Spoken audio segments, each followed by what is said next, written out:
But are you getting the most out of your smartphone?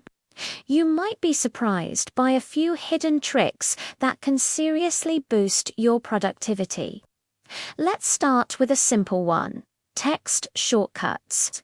Instead of typing out long phrases like your email or home address, you can create a shortcut.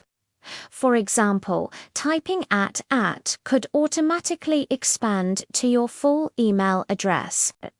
Super handy, right? Another great tip is to customize your control center.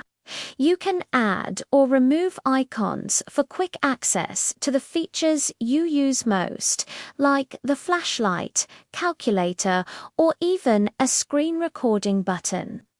Spend just a few minutes setting these up, and you'll save tons of time every single day.